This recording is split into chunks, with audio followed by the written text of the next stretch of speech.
Hello and welcome to the show. Listen, I'm so excited because this is all about the power of a mother's love. I'm going to introduce you to two phenomenal women. One, CEO, another one, CEO, board chair, and all the wonderful things that happen with women who are doing it. Okay, so listen, I want you to sit back, relax, and enjoy because it's coming up next. The Cecil Williams South Carolina Civil Rights Museum is the Palmetto State's first and only museum. It honors a generation of people, black and white, throughout the state of South Carolina who deserve to be remembered for their unselfish commitments and sacrifices. Enjoy an immersive and entertaining virtual tour. For more information, visit www.cecilwilliams.com.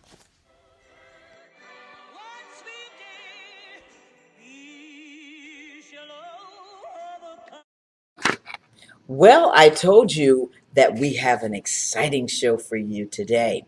All right, so the first phenomenal woman that you're going to meet, she's a mother of two. She's a businesswoman, an environmental lawyer, former 14-year member of the Georgia House of Representatives, former director of stability and chief resilience officer for the city of Atlanta. Mother, wife, philanthropist, and current CEO of Stuckey's. Guess what? We have with us none other than the CEO of Stuckey's, Ms. Stephanie Stuckey. Come on out, Stephanie. I wish I could make it. How are you? I know. How are you? I'm doing great. Thank you so much. My air conditioning is not working, and we are south, so it's blowing. You know what? You look fabulous. You look fine. I feel it. And I love the T-shirt. I love the Otis Redding T-shirt. Otis Redding. Yes. From Georgia. So now, Stephanie. And Macon. Wow. I haven't visited the museum, but I've been to Macon many times. Yeah, and Macon has seen the Allman Brothers, Redding, but so many others.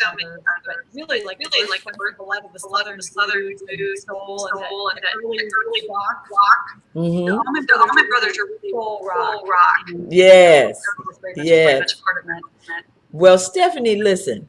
You are a busy woman. I thank you for being on the show. I thank you for us forming this relationship that we have, and it's so special. I want to talk to you. I want people to really know who Stephanie is, because I mentioned a lot. You're an environmental lawyer. You are CEO of a company that you are bringing back. I remember going to Stuckey's. I remember the pecan roll and the toasted pecan. Yes. So let's talk about your journey. How has this brought you to Stuckey's where you are now with restructuring and kind of rebuilding the brand?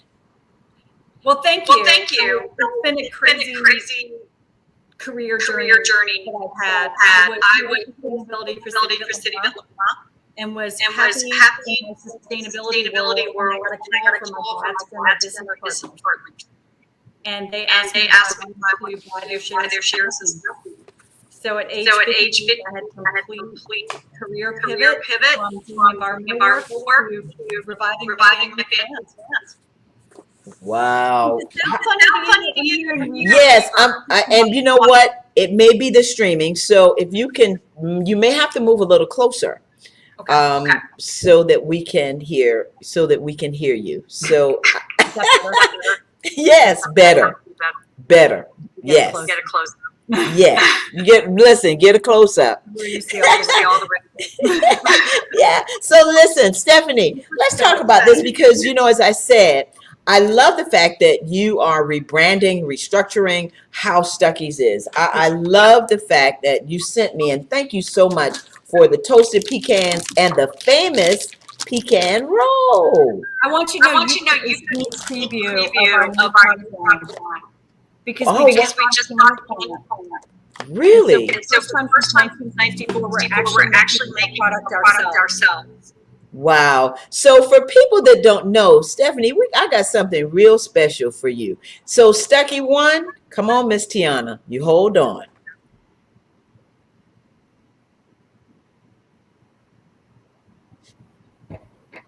What goes hand in hand with the Great American Road Trip? Stuckies, of course. These famous roadside stands have been a favorite among road trippers for over 80 years. So if you're hitting the open road, chances are you'll need to stop. And there's no better place to fuel up, grab a snack, and get a taste of some sweet Southern charm than Stuckies. To plan your pit stops along the way, visit Stuckies.com or call 800-423-6171 today. Just so people know who we are talking to. I tell you what. In South Carolina. Yes, and The one featured in that clip is in Summerton. Yep, Summerton, South Carolina. How about that? And It's so one of our best stores. that's one of your best stores, doing well. My nephew owns and operates it.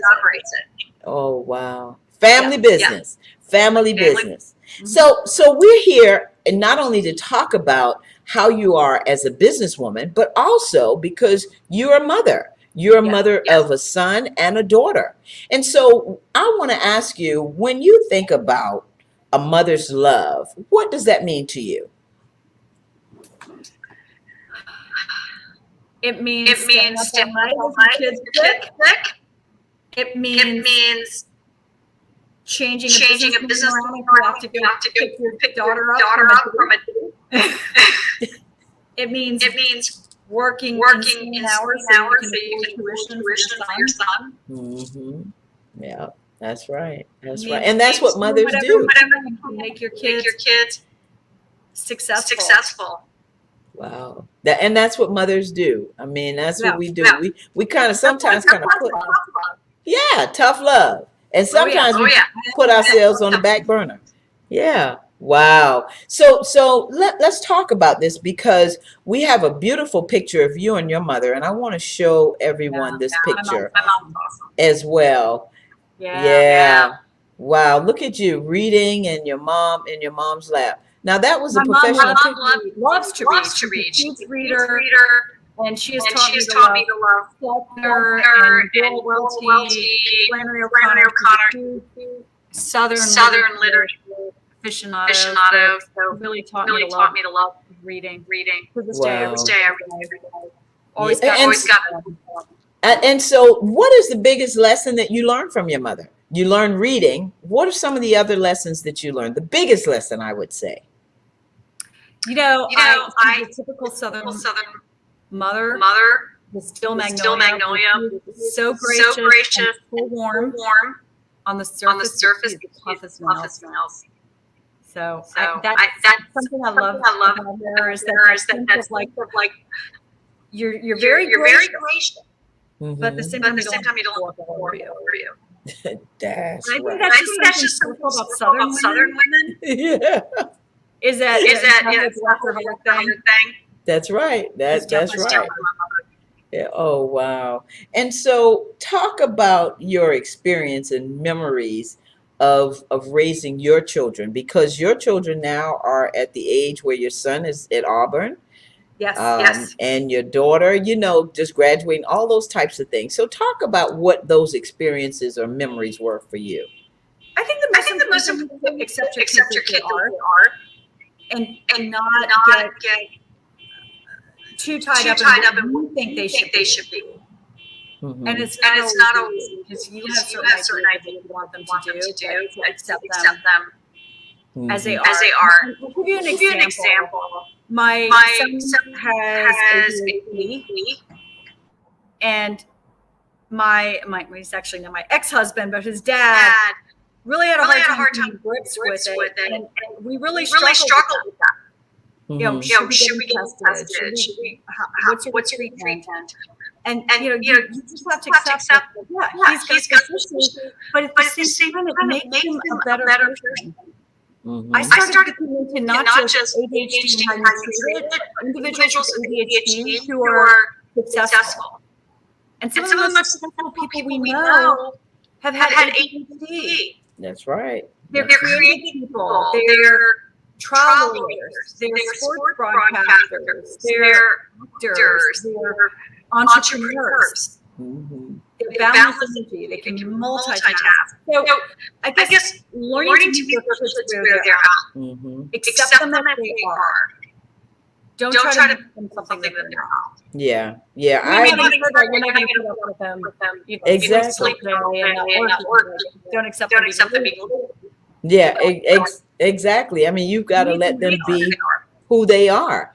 And so those memories for you with, all the things that you did, the 14 years that you did at the House of Representatives. Yeah. I mean, juggling. How did you do that balancing act? Or was it a balancing act or a priority act?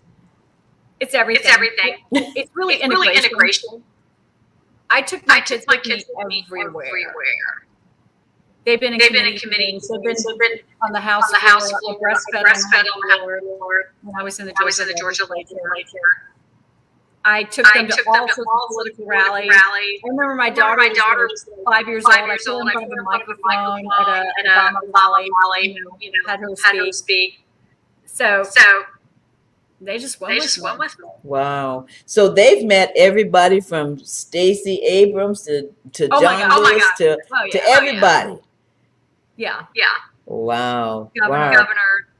So they have had an opportunity to really see you in action.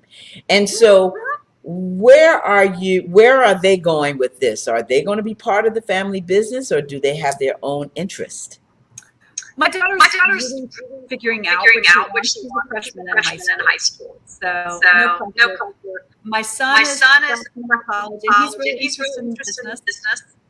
He's studying economics. That may be his major. Mm-hmm. But definitely something oriented. So I was able to work with faculty. Wow. I know that's exciting for you, because that means that the legacy is going to carry on. So I have a question for you, and I've been asking all the mothers. Did you feel you were ready to be a mother, or how did you manage that when you found out you were pregnant? What was the first thing that came to your mind? I wanted a child. Both of them. Mm-hmm. I very wanted to. So you feel you were ready for it? I was 34 when Robert was born. I was 36 when he was born, and 39 when Robert was born. Oh, that's wonderful. I was a life mother. Mm-hmm. So and I think at the point I really want kids. I would say I think so often women feel like they can have the career they can have kids. And you can. It's a balancing act. You have to understand that there's a lot of sleeplessness involved with that. Yeah. I was very fortunate that I was able to take a couple of years off after my kids were born. And be with them full-time during their formative years. Mm-hmm. Up until pre-K. Even when I was in the legislature, it was part-time. I had 9 months with them. Wow. Really a blessing. But I think too often we have we see these women in Hollywood babies when they're in their late 40s, and we just think, I can have the kid at 12. You can't always. I have a lot of friends who struggle with fertility, having children in life. So I guess don't always take it for granted. Mm-hmm. We were really blessed to have children, and I don't think 39 is being too young, but it's actually been. I mean, it's being too old, but it's actually getting further along to be having so. I would just say, don't take it for granted. Don't think that motherhood's always an option. Mm-hmm. Exactly. So I want to show a picture of your daughter and your son. I mean, you got a great picture that we have of your son. Yeah, my son's an Eagle Scout. Yeah. Very proud of that. He loves hunting, fishing, hiking, camping. He's hunted. He's camped in Alaska. Mm-hmm. I mean, this is the guy you want if you're stranded and need help because he knows it all. He can build those campfires. And then the picture of your daughter, you all look like you are having the time of your life. So I guess that's another thing is celebrate what they're interested in. Again, that gets to where they are. My daughter is really into filmmaking, and she's in the film club. And she told me she wanted to go to this film festival. And it was at a real art in Atlanta. And I took her for 4 nights. We saw all these movies. So that's at the theater. Mm-hmm. And wow. she was the youngest person at this event. It was all those hipsters in their 20s. And then me and my daughter, she was the youngest. Yeah. It was really fun. So celebrate and encourage their talent. That's right. She's really good. So I played the parts in some of her movies.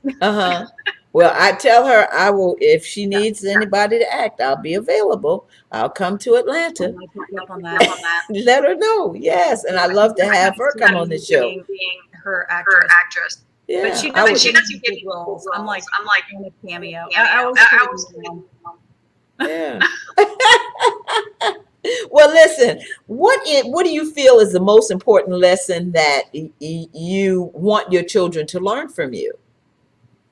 Hard work. I'm really trying to be industrious. Mm-hmm. That you really have to flex your hustle in life. I don't want them to think it's easy that they're just I think there's a lot of value in being willing to work. And unfortunately, a lot of younger people don't know how to work. Yeah. I see my son around eating Doritos, and I'm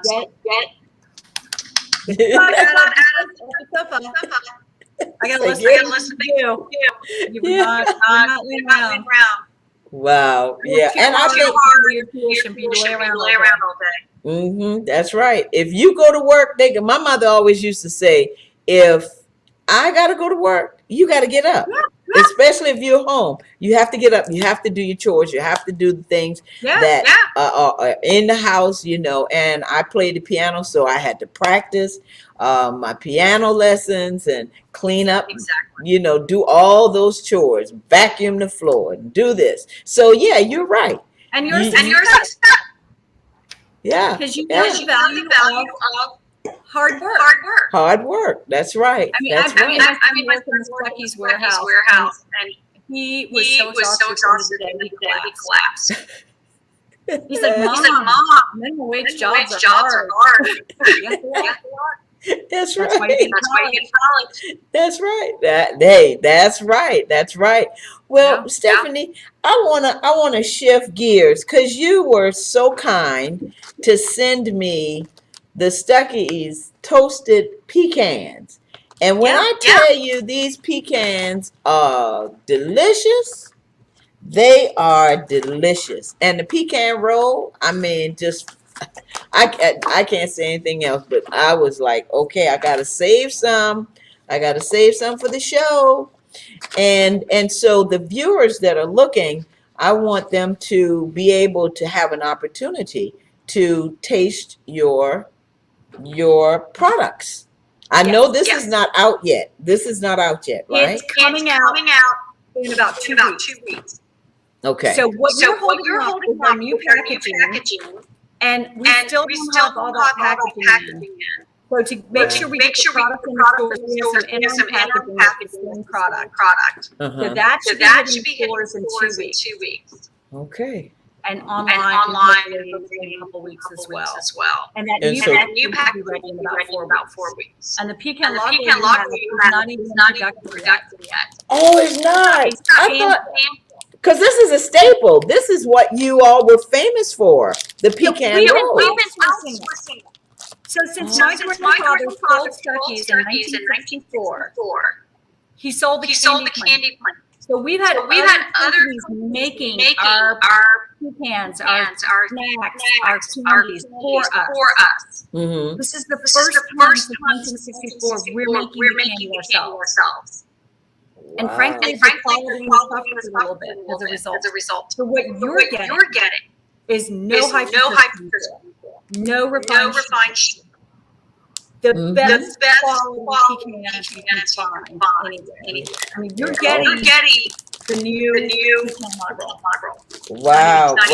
Well, I feel blessed, but we're gonna send everybody to Stuckies.com. So when it's coming out, and I know you're gonna make the announcement because you're on LinkedIn, you're on Facebook, you're on Instagram, so it'll be out, and people will be able to buy these and partake in these. And I'm telling you, fabulous. I can't. Yeah. We came up with this technology, the way we process them. This is top secret. Okay. But they crunch. You know, so often the pecans are a little chewy or moist. Yes. Crunch. These are crunchy. Yes, very much so. Our crisp technology. Very much so. So let me ask you this: when it comes to Stuckies, and you acquired the family business, how did that happen? I mean, because as you said, you had somebody. So let's talk about that journey, because I have to only imagine that getting it back into a Stuckies family member was very difficult. And what kept you motivated? So my dad actually came before me. So my grandfather's company. And for 20 years, we were in my corporate America, and brand suffered. My dad got the company in 1985. And he ran like five companies. He was a serial entrepreneur. He kept Stuckies going. And he rebranded. But what he inherited, he didn't have a candy plant. He didn't have the billboard. He didn't have any company-owned stores. So even he inherited something that was struggling. Mm-hmm. And he managed to turn it around. He kept it going. Then he and all his partners retired a decade ago. They left a skeleton running Stuckies. And the company started losing. Mm. And that's when I entered. My dad's business asked me if I wanted to buy the company. But they weren't so asking to run it. They just were like, you want to buy the company? You want to buy your share? And you decided. And I looked at the company's losing money. But I knew the company was capable of. I love this brand. And my dad still advised me. But I just I'll regret this if I don't make a run of it. So within 6 months, I was turning a profit. Oh. Yeah. And now I've got a partner. We co-own the company, so he's really helped me. And then we bought the and that's really going to help us turn things around. Right. So now I see you traveling a lot. You're going to some of the old buildings that are still there, whether they're Texaco, whether they're a motor. I saw one was a Motorcraft, and so you are trying to reinvent or reimagine how this is going to look across country. Yeah. And we're celebrating the road trip. That's really what this is about. Is say there's something great about this country. That you should get in a car and drive into roads and pull over in South Carolina and Florence, North Carolina, and Beaufort and Bluffington. Mm-hmm. You've been to Bluffington, South Carolina? Oh yes. Oh my God! Have you seen Friars Garden? Yes. Amazing. Oh, yes. Amazing. I mean, Bluffton, and all of that. Right, Beaufort, all of that, going to the Sea Islands. Museum. Like there's these great places Mm-hmm. to explore. Right in the Carrington often. Or go see the Naval Museum in Kansas. Go see the Otis Red Museum in Georgia. Yeah. I mean, this to me is so fascinating. I'd rather go see them for now. So and you look really what I'm trying to build here is see America and buy road trips from us. And you're having I know it looks like you are having such a great time, because you have been showing your pictures. I mean, I keep up with you, and you've been everywhere. You've been down here to Charleston, South Carolina. You've been everywhere, and so I think having that passion comes through, so that when the time comes and all the buildings that you are, trying to get involved with and all, people are really going to love coming in. I mean, it's a new generation for Stuckey's. Yeah, and the way we're really building the brand is selling our product. Because we don't own any of the stores. I wish we did. But it's like meeting you where you're at. Run a business, something to raise your kids. Meet your business where you're at. I bought a company in the stores. So I got to deal with my company. Yeah. Gotta make some combinations. That's right. So Stephanie, I've got two more questions, because we're going to talk to another phenomenal woman, CEO and all, and I'm excited about that as well. So let's talk about, what advice would you give to young mothers today about being a mother? Some young mothers really are struggling with what their responsibility role is as a mother. So what would you tell those young women? You're not alone. There's just so many people who want to help you in your world. And not just your relatives. I think I learned that because my relatives lived in Atlanta. And it's very isolating when you're a new mother. And you see all these images on TV making it seem so effortless. And I wanted to breastfeed. And gosh, that's really hard. People don't tell you that. You just hear about how wonderful and natural it is. Yeah, right. It's healthy. It's the best thing with them. And it's really hard.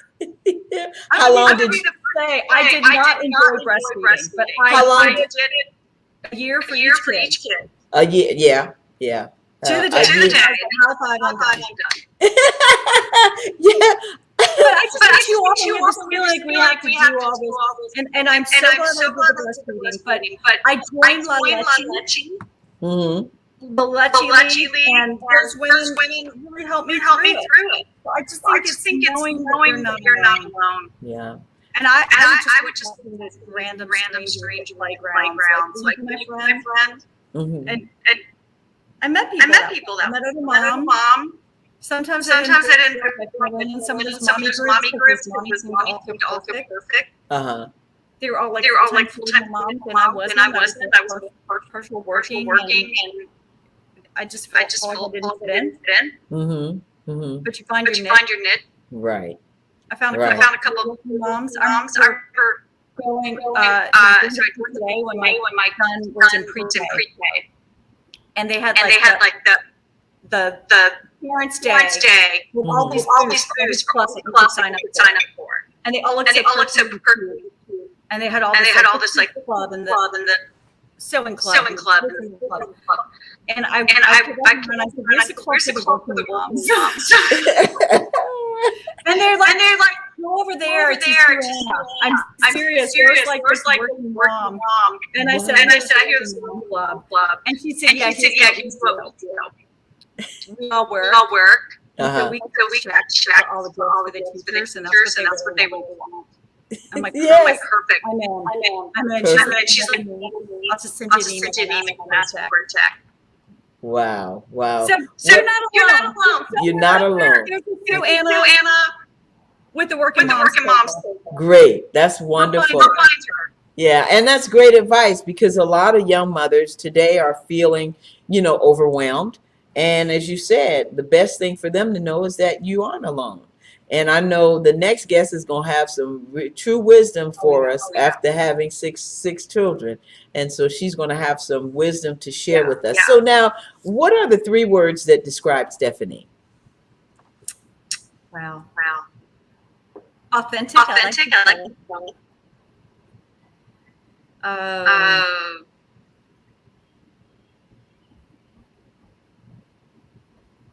energetic. Mm-hmm. Happy. All right. Authentic, energetic, and happy. And that's you. It comes across on the social media. You can see it. And so, Stephanie, I want to thank you so much for taking time to be on the show with me today. Thank you, Tammy. Yeah, I made it. yeah, we yes. Trail run. Hey, that's fine. Listen, it's great talking with you, and I just really appreciate you taking the time and to talk about what you're doing as a businesswoman as well as being a mother, because that's what it's all about. People just asked me about the business aspect. The other job doesn't seem like a job. That's right. Be a mom. So, Stephanie, thank you so much. And listen, you have a great afternoon.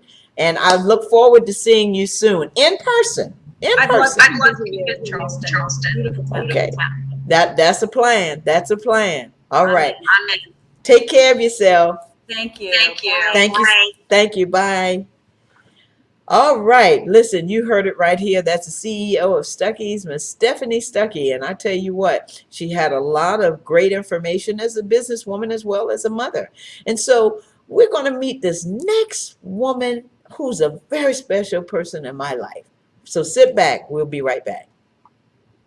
Our roots are strong, our culture rich, our presence powerful. Our vibrant, colorful swag can be seen in everything we touch. Let's celebrate us and everything we are. The blueprint of food, music, and soul. For an immersive weekend of African American culture, dynamic musical acts, delicious food, cultural vendors, and more. Join us in Charleston for the Root of Soul J19 Fest. Low country roots, African heritage, Black soul.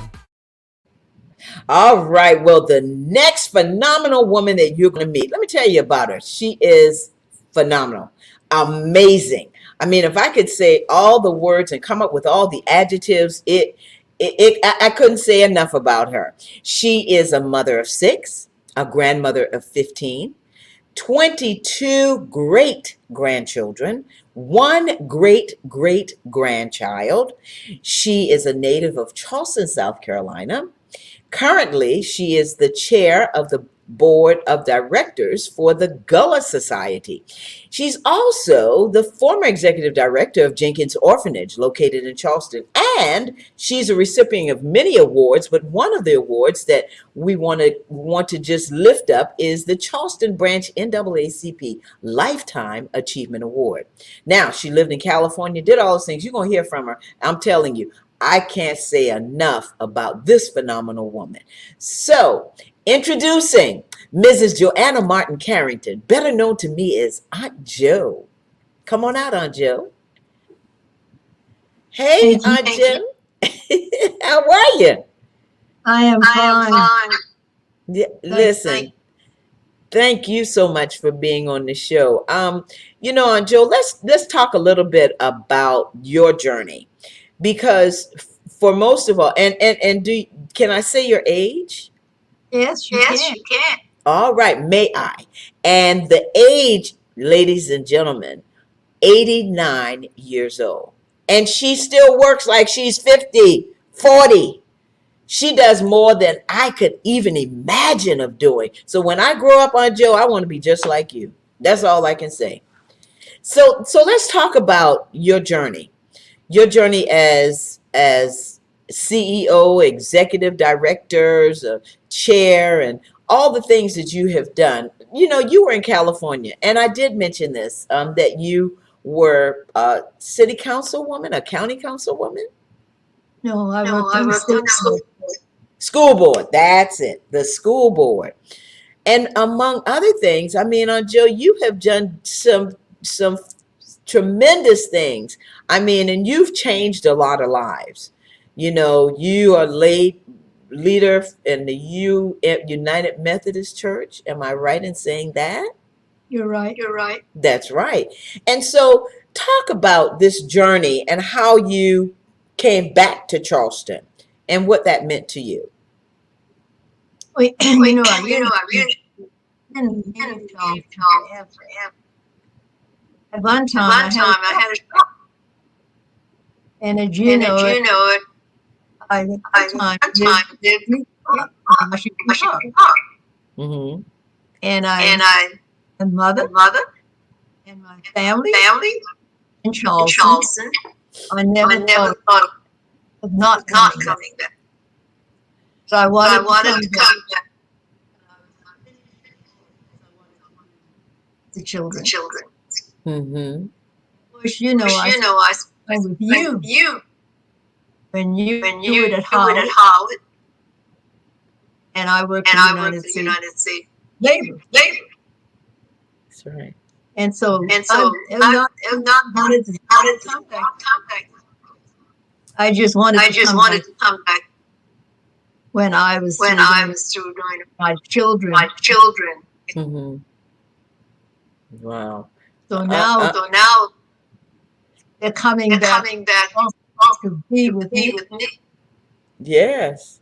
Yeah. But Aunt Joe, you know, I talked to you today and you already had 2 Zoom meetings. Now you're on the television show and for an interview.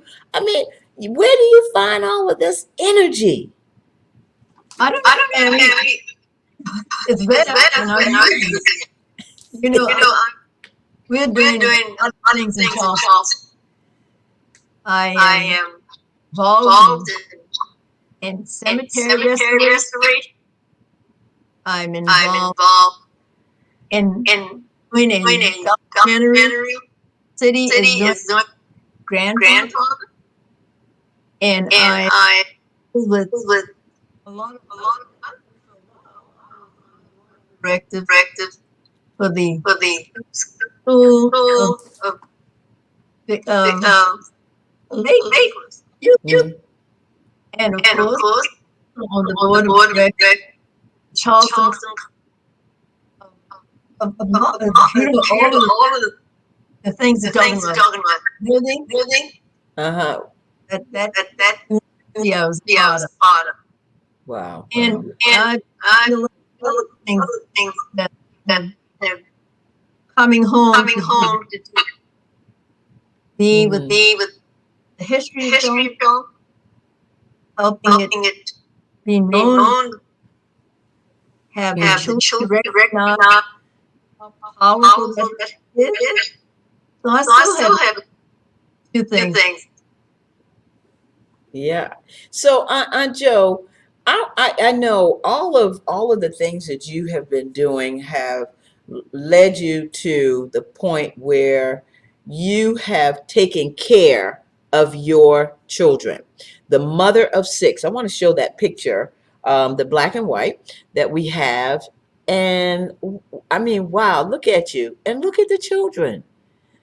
6 children. So, Aunt Joe, when I ask about that, what does a mother's love or the power of a mother's love mean to you when you hear that phrase? Well, it's Well, it's everything. everything. When When we we bring bring a child child into the world, we give them life coming coming from from our. out, So so there's there's already already a a connection, connection Mm-hmm. connection that is that is there there forever. forever. Can't be Can't any be any that will that will break that break connection. that. Mm-hmm. What a mother What a love mother me love me is being is being connected connected to Connected. to someone someone you you brought brought into into this this that that will will be be part part of of you you forever. forever. Wow. And that brings me to the next question. I asked Stephanie the same thing earlier. What is the biggest lesson that you learned from your mother? My My mother mother was was always always there. there. I didn't I have didn't a, have a, and when I when came I home, came home every I walked in I the walked front in the front and I said, and I said, Mom, Mom, and she she answered me. answers him. So it So means it being means being ever. ever. I I came came to alone. alone. I'm not I'm not alone. alone.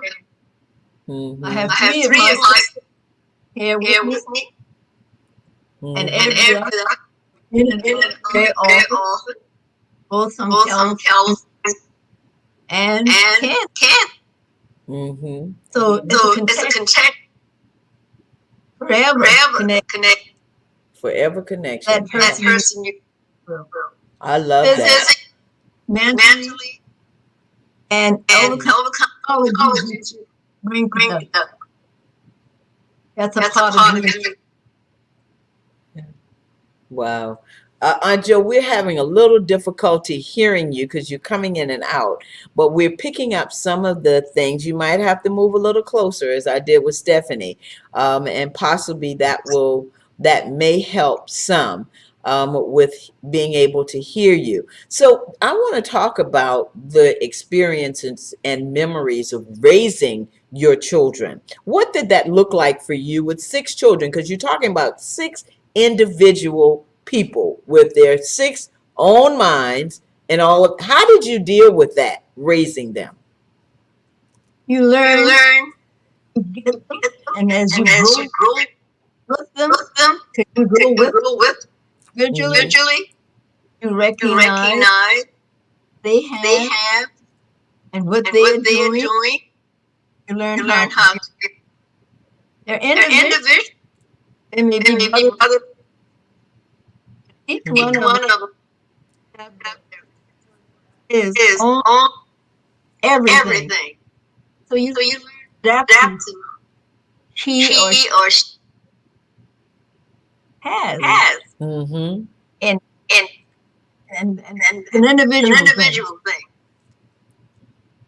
Oh, wow. So let's show the picture of the children today, what they all look like today, because yes, there they are.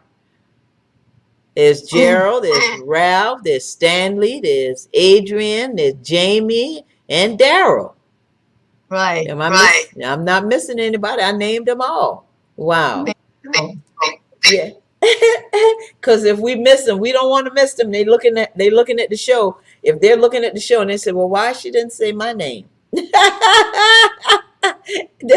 So tell us about the relationship you had with your mother and the effect that it has had on your relationship with your children in the sense of the things that you have taught them. I am a child. You didn't know that, did you? No. And my mother does individually. But I was almost like I was very close. Whatever my dad and wherever he was, I was always. I was the person to be house mom. Mm-hmm. But I'm one of 4 daughters. She had those to do that. We always had take care. Uh-huh. And of course, you know, at 94 and all of my died young. So I guess maybe I got some longevity. It's all been 90 years. Months. That's right. And my mother and I had a relationship.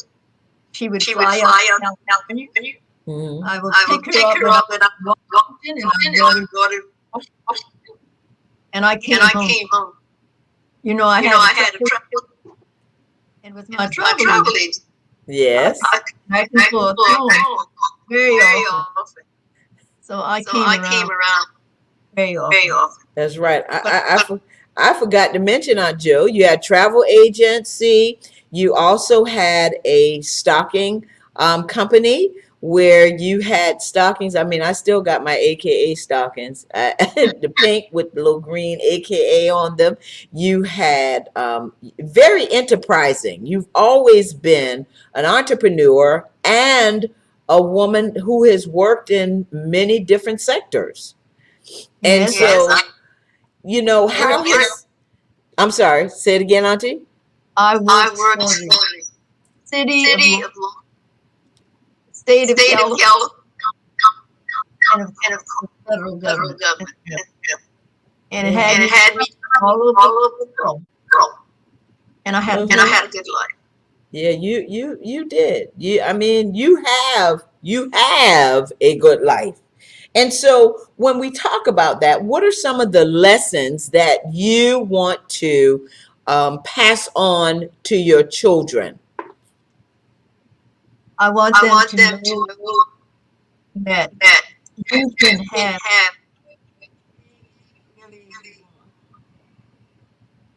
it depends on how bad you want it and what you will give to get it. Mm-hmm. It doesn't have to just be a dream. Only it can be a reality. Wow. That's wonderful. And I think that's what you have been doing the whole time. That emulates your life. You know, you had all these dreams and you've done it all. And you're still continuing to do it all at 89, going to be 90 next month. And so what keeps you motivated? What is your motivation for doing all the things that you've done? It's always something I did not do. Mm-hmm. So then I take time. I know a way to do it. And it's something I find it's not always me doing it. Mm-hmm. Somebody and open for me. Yeah. If you believe that is going to happen, you're going to have it. It's going to happen. Yeah. You have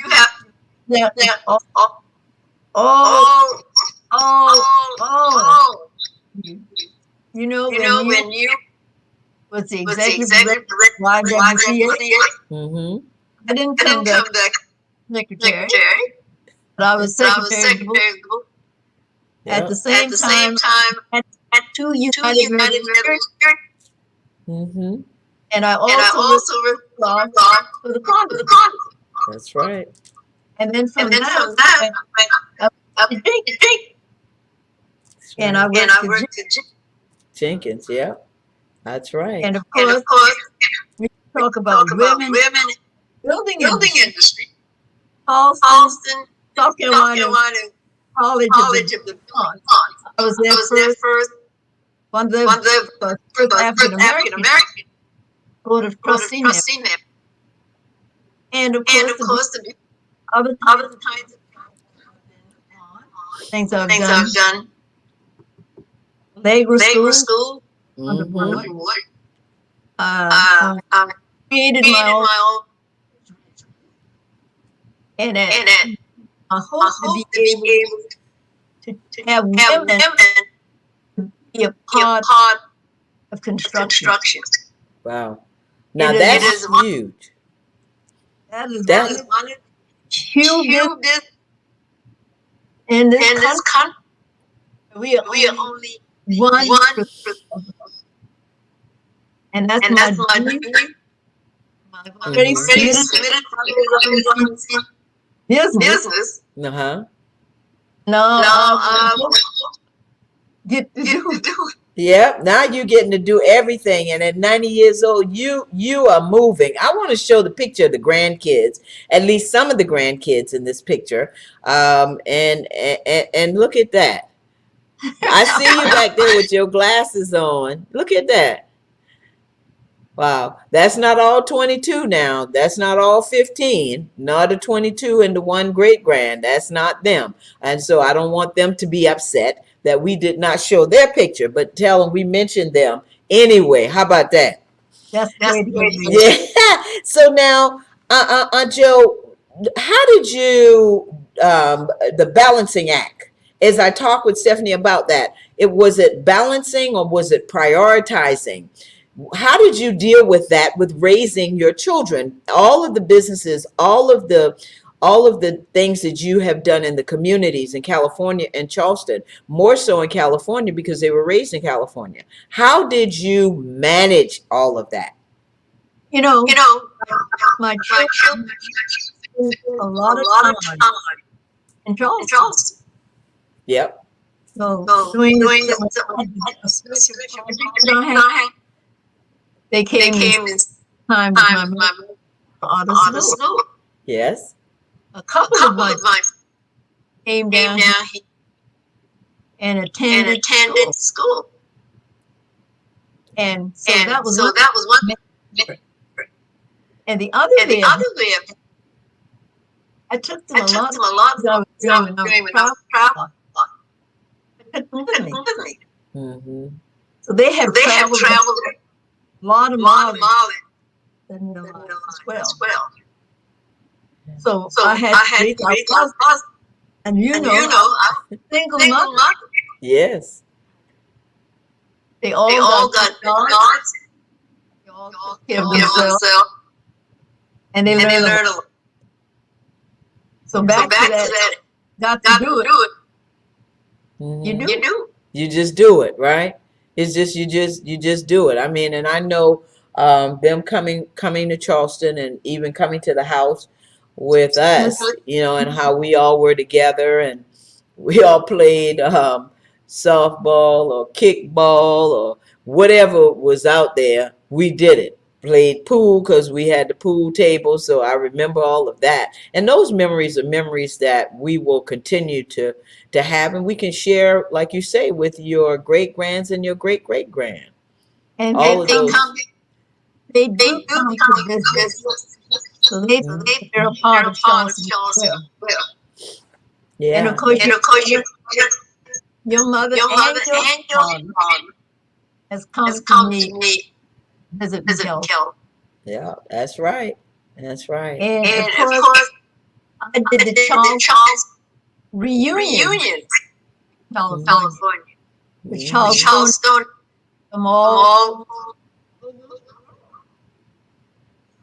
Yeah. I've always had with Charleston and the people. Yeah, so time. Mm-hmm. On my time taught me how time and things to do. Yeah. And so, Aunt Joe, and my final question, what advice, and I have two questions, what advice would you have for young mothers today who are struggling with where they are in motherhood and what they need to be doing? I had an opportunity. Thanks to Reverend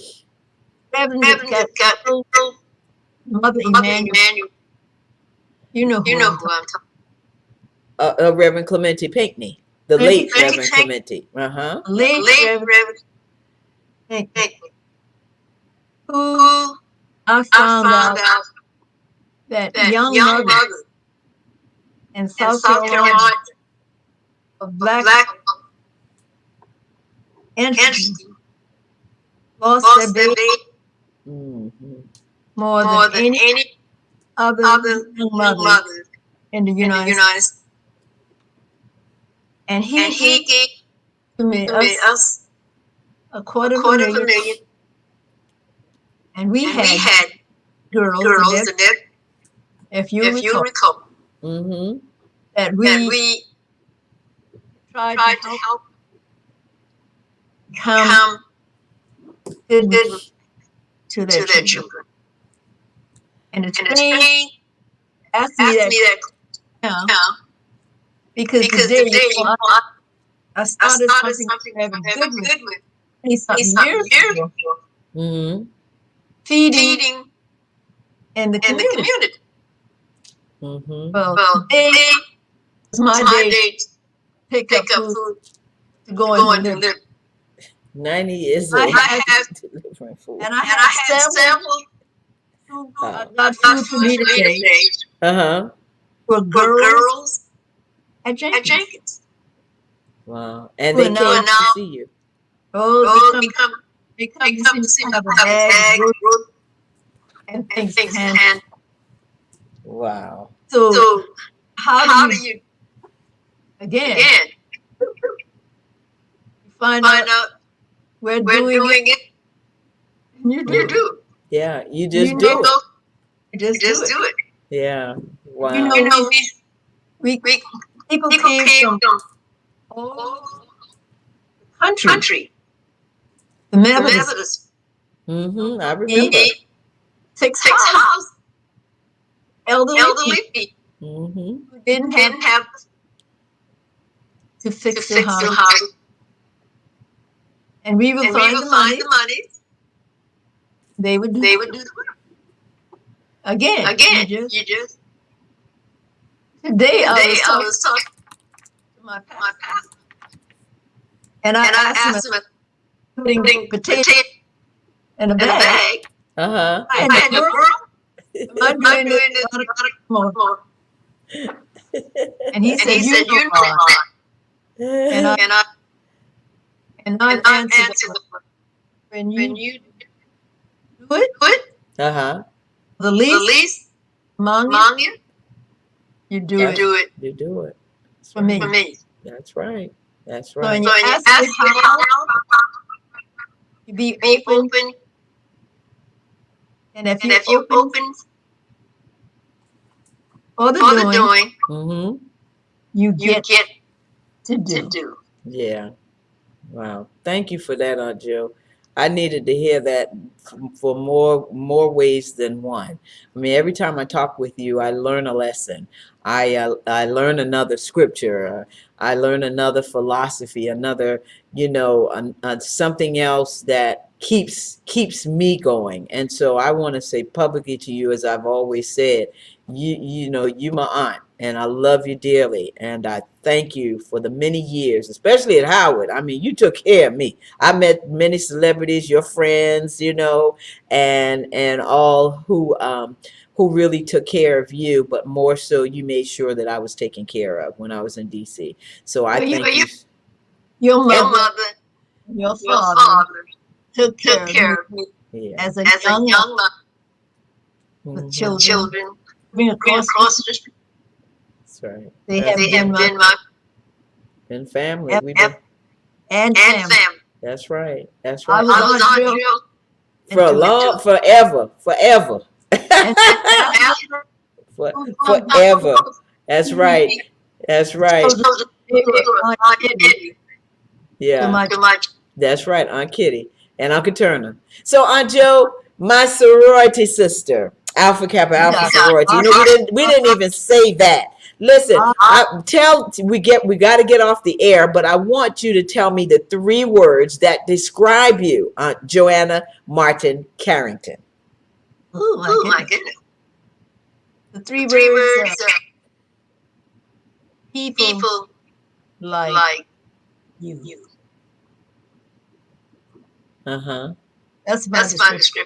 People like you. Wow. You. YOU. Right. Well, listen, I'm gonna have to close on that one because that got me. People like you. Thank you, Auntie. I love you. And I thank you. Thank you. Yeah. And I'll see you. I'll be down there and see you soon. I will see you. You know what we just what? We're gonna do it. Yes, we're gonna do it. That's right. We're gonna do it. So I thank you again for always supporting me and for loving me and for all the nuggets that I've learned from you. I thank you. And you have a good night, Auntie. You got it. Thank you so much. Thank you. Love you. I'm so proud of you. Thank you, Auntie. Mwah. Okay. All right. Listen, we've had a great show. I don't know about you, but I've heard so many nuggets, learned a lot of things, and I tell you what, I'm gonna put a lot of this to use. And next week, you're gonna meet a young mother And she's a special woman as well. I tell you, we've got some beautiful women, and I'm excited about it. This is the Power of a Mother's Love series. Again, take care of yourself. Remember, be a blessing to someone today and every day. I mean that. Take care of yourself. Be safe. Love you much, and we'll see you next week. Bye-bye.